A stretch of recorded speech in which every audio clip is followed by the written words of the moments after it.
All right, if you've been around for any length of time, it's almost been a full year, about 10 months now. I have been doing video updates of both Lillian and Oak since I decided to keep them last year. So they are both almost ready to become mamas themselves. And before I bred them, I wanted to give you we're almost full grown update. So Lillian is here, Oak is this one. I'm going to start with Oak, and you can go and find the past videos. I'll link to those in the description too, just to kind of see how they grew and the things that changed about them. All right, so this is Oak. She's my favorite. I'm not gonna lie, but she tends to not be the favorite at shows. So I'm gonna show you what I love about her and the things that they kind of say are not favorable of her. But I think a lot of it is she doesn't show well. She kind of just doesn't like the whole environment. She was grumbling, she was fussing. So what I love about her though, she's got the on-ramp, which most of mine don't, or in other words, the slower arc to the peak. She's just, always stayed smooth over the hindquarters and her shape and all of that. I love it.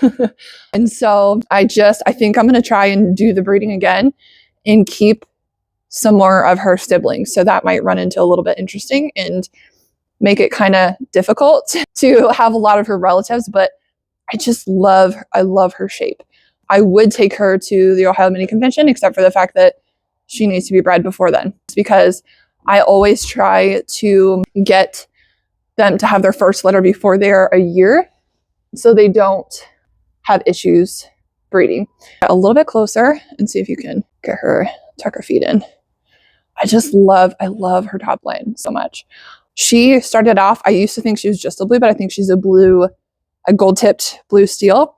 Her head placing is just top notch. I love that. Her width, I think if I had to fault her anywhere, but she is still 9.5 months. She's like, hey, don't do that. Her head's a little bit small, but both of her parents have decent heads. So I think she's just young enough. She's like, don't do that. Her ears are wet, so don't worry about that. But I would say, but her dad has a pinched crown, and so that would be her main fault. But that is fixable. She's also very nice and wide for her size. So she's just going to be my favorite out of the two. All right, now let's talk about her half-sister, Lillian here. Now, she is definitely more massive. She's got way more size, but her bone is not that, it's a little bit fine. So overall size, Lillian is definitely bigger. I like her. She's got some great aspects. I just love the smoothness about her as well. So the only thing I really want to fix with her this time around is the bone size for her. So that's her fault.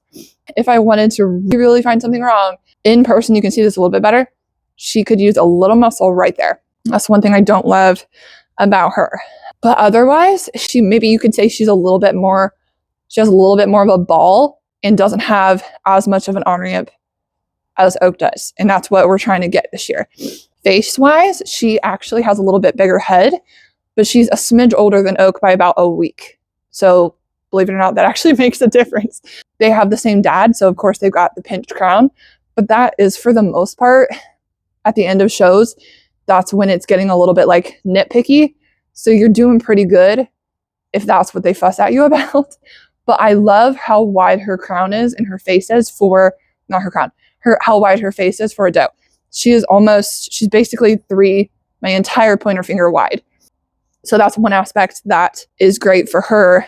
Oak is fine, but she's naturally just a little bit smaller. So that's just part of it there. So I love both of these does. I'm really excited to breed them and just see what comes of their offspring this year. Our only option is to breed them to the 15-pound buck or the 14.5-pound buck that we have unless we find another one, because we have their dad, and that's pretty much it. So I've done a video about the buck that I'm going to breed them to, so you can go check that out and see what his assets are.